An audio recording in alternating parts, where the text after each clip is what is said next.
And welcome back to my channel.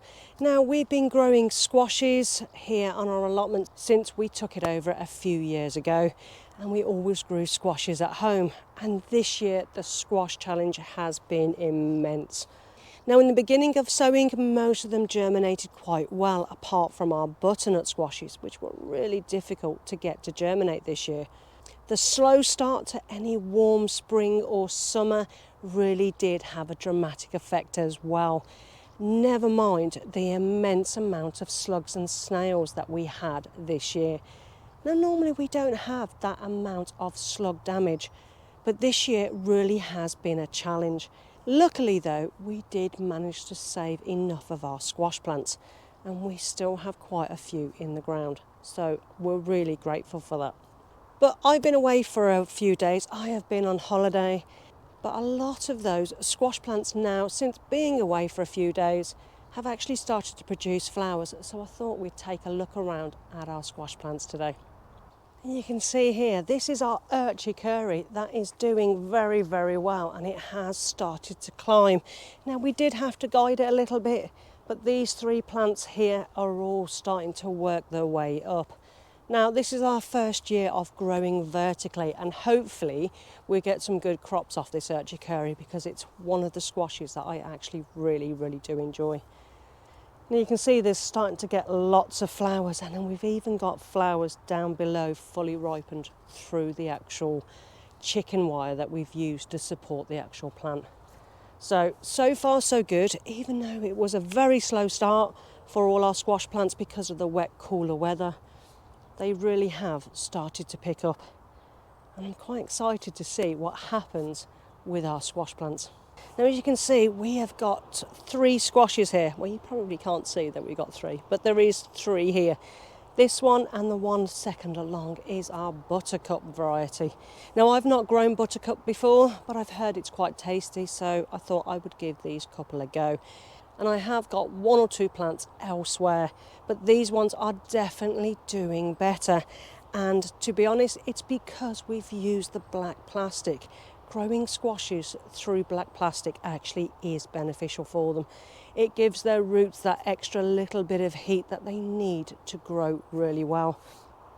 On the end is one of our Pacific giants, and as you can see, it's really starting to sprawl. Now, eventually, hopefully, fingers crossed, we did lose a couple, but I think I've got two left.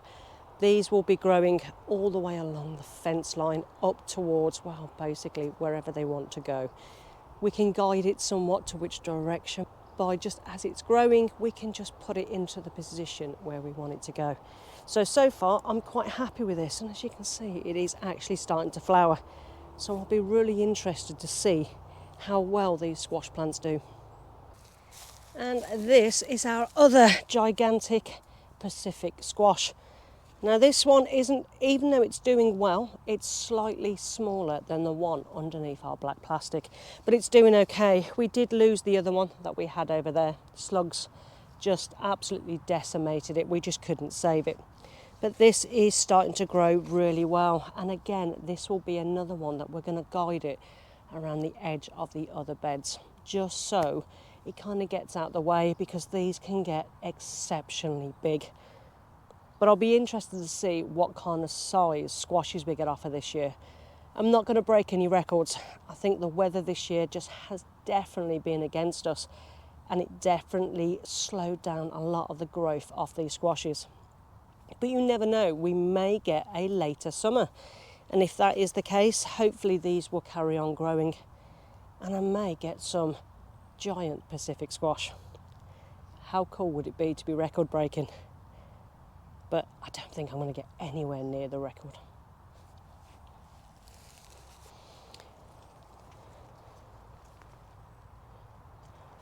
Now, this mass of squashes is all our crown princes.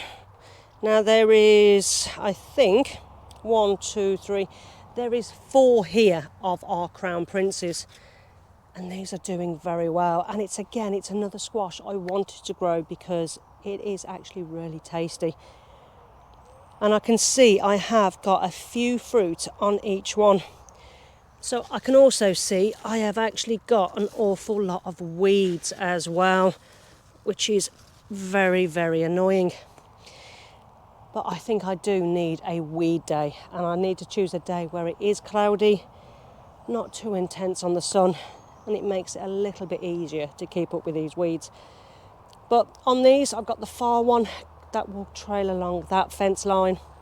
This one here will trail along in between the corn, which I don't know whether you can see from that angle, but that's starting to pick up and grow. I've got this one that will swoop around and go towards the other bean bed, and this one was supposed to be going this way, but unfortunately with us being away it's decided to go where it wants to go, so I think it is going to go along this way too. Now normally I would spread them out a little bit more than this, but I thought with all the slugs and the snails I would lose a few of these crown princes. I didn't. It was the only squash plant that I didn't actually have any losses with, which actually did take me by surprise. I was going to grow some beans or something up these, but I think I'm going to move these and actually just leave this as is, just for now at least, and see where we go.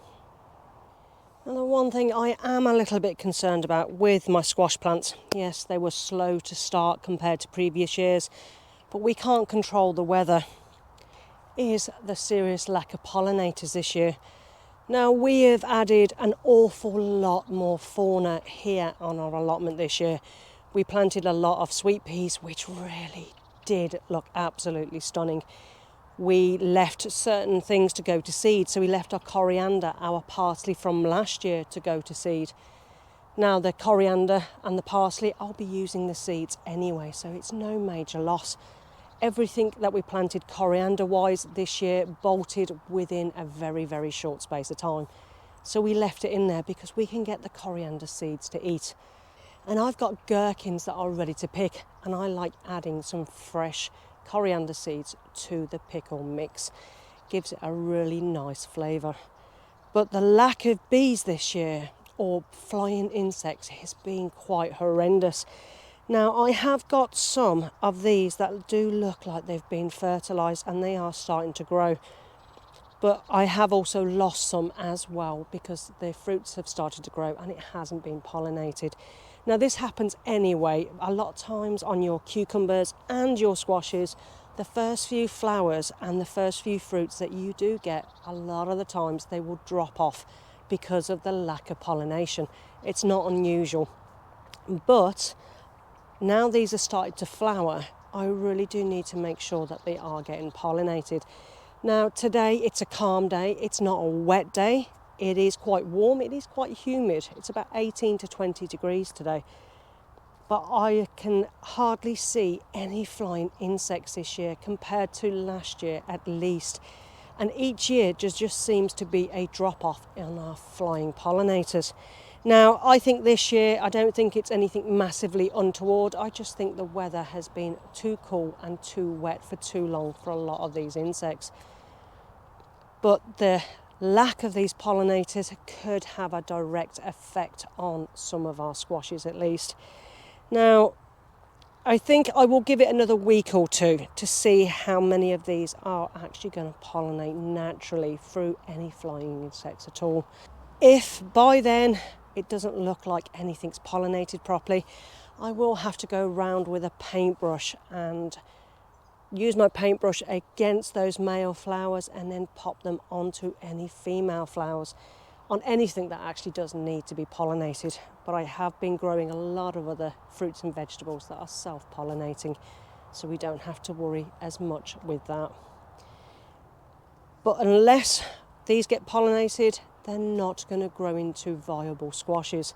So I am a little bit more concerned. Now, I have got Rudbeckia here, and I have got some salvias, but I planted, I think it was around about 120 or more seeds, sowings or plants to go into this large space of an allotment this year. And I lost pretty much over 100 of those plants to those slugs and snails at the beginning of the year. Some years you just have a bad year for pest damage, and this year was just one of those. But some of these, the Rudbeckia at least, the gladioli that I've got, that is all falling over because they are massively top heavy and I haven't staked them. they all will come back every year, so I can just add to them next year. I'm not going to sow as many massive amounts of flowers for next year. I think I am still going to sow some, and in fact I've got some I need to sow within the next week or two, and then hopefully they'll be viable for flowering next year. But I think with this weather, I think with the slugs and the snails at the beginning, and the fact of the lack of flying pollinators, I think it really has been a challenging year. But fingers crossed, I'm not a pessimist. I'm really hoping that these will produce a good crop by the end of the year. So we shall see. So if you want to see how our crop grows with our squashes, you can always like and subscribe.